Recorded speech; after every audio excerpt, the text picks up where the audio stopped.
Hey guys, welcome back to my channel. So it's Dorcas here again with a protein treatment video which has been highly requested. So in this video I'm going to be telling you all about protein we consume internally and protein we apply to our hair topically. So if you're new here, welcome, and I would love you to subscribe to see more videos which I'll be posting, and also to turn on the notifications by hitting the bell below. So let's get right into the video. Protein-rich foods such as meat, fish, milk, seafoods and eggs, and then for the vegetarians, legumes, lentils, black beans and other kinds of vegetables like spinach or broccoli are better absorbed into the body when incorporated into a healthy diet, which then encourages the growth of stronger hair.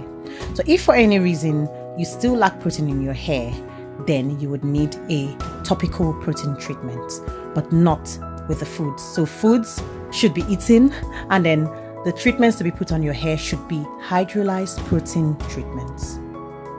So basically I've said that the best way to get the benefits of protein-rich foods is by eating them as opposed to using them topically.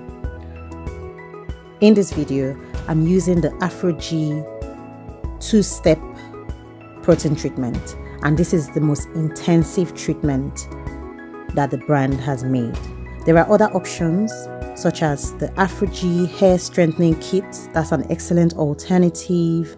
And then there's also the Aphogee Keratin 2-minute reconstructor, which is perhaps the most powerful single-step treatment that the brand has made.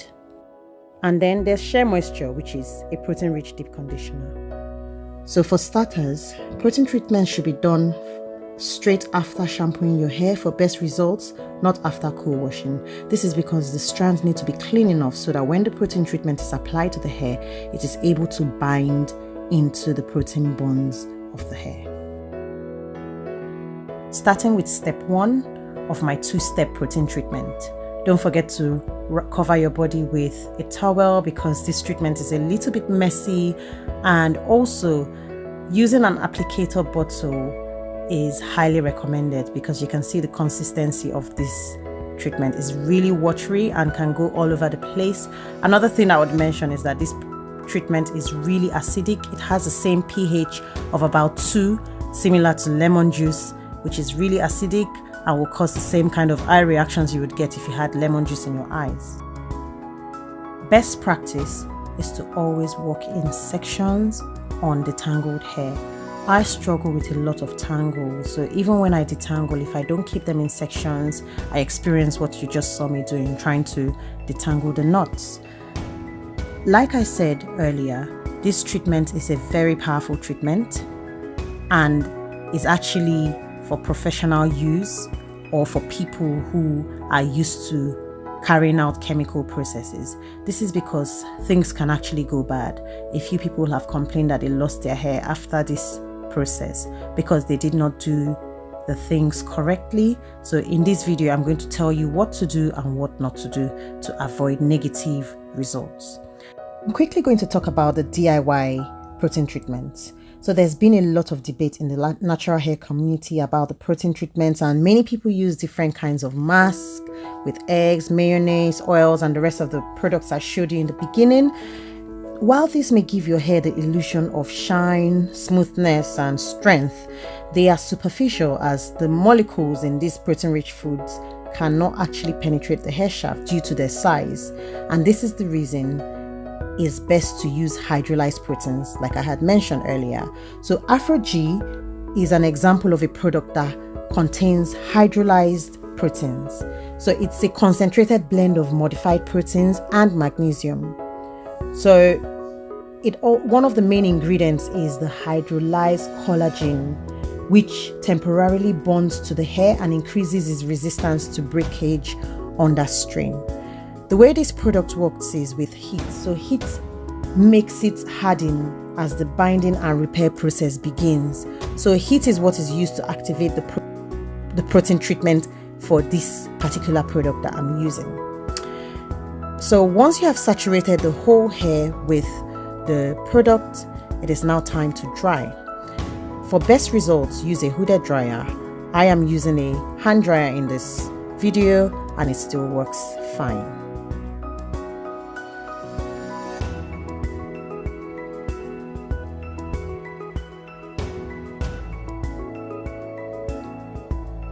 So another very important thing I would mention is that you should not agitate the hair whilst you're drying it. So in about 5 to 10 minutes, maximum 15 minutes, the hair will be completely dry. And when the hair is dry, it would be hard, solid, and the hair should not be agitated at this point because it can break. It can literally snap. So at this point, you can tell that the hair has been, repaired with the protein, and then the next stage would be to rinse it out.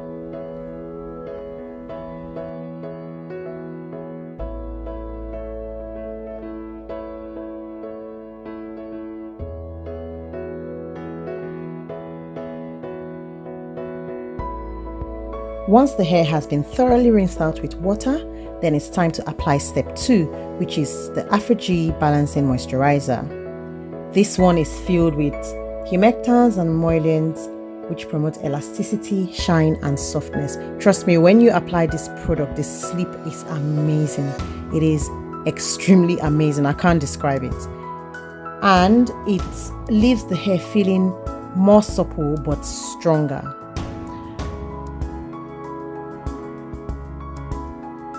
So the frequency of use for this product should be about 4 to 6 weeks, depending on your hair's porosity and depending on how often your hair needs this treatment. If you use this treatment more than the required time, it doesn't give you a protein overload. It basically would be a waste of product because the repaired hair remains repaired and then the unbonded product will just go down the drain. So I would recommend using it only when you think your hair needs it.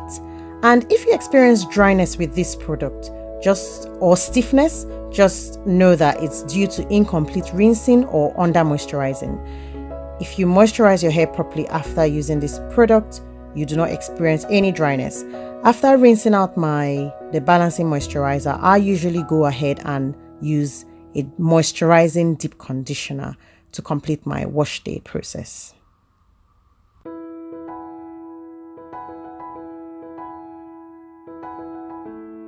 So last but not the least, I would like to address those with protein sensitivity.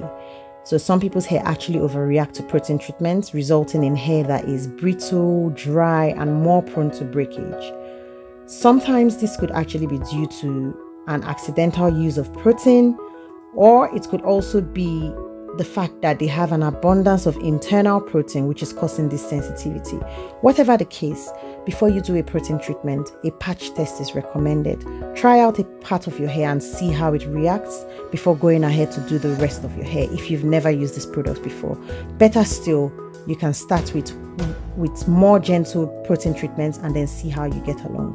Don't forget that most of our hair products like detanglers, leave-in conditioners, deep conditioners are also loaded with proteins, hydrolyzed proteins. So check your ingredients list next time when you buy a product. And if you see anything like hydrolyzed corn protein, wheat protein, soy protein, these are all different types of proteins. Sometimes they're actually silk amino acids and the rest. These are all different forms of protein which probably could be adding to your protein sensitivity.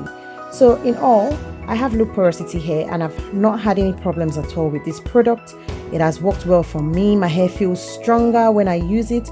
I tend to use it every 6 to 8 weeks. Sometimes I can go up to 3 to 4 months, but mainly before or after a long-term protective style. So if you like this video, don't forget to give me a thumbs up and leave me a comment. Leave me some nice comments. Let me know if you've ever used any of the products I listed, or if you use the DIY products, how you feel about them. Let me know if you would like to see me using any other products for a protein treatment. And I will see you in the next video. Bye for now. Bye.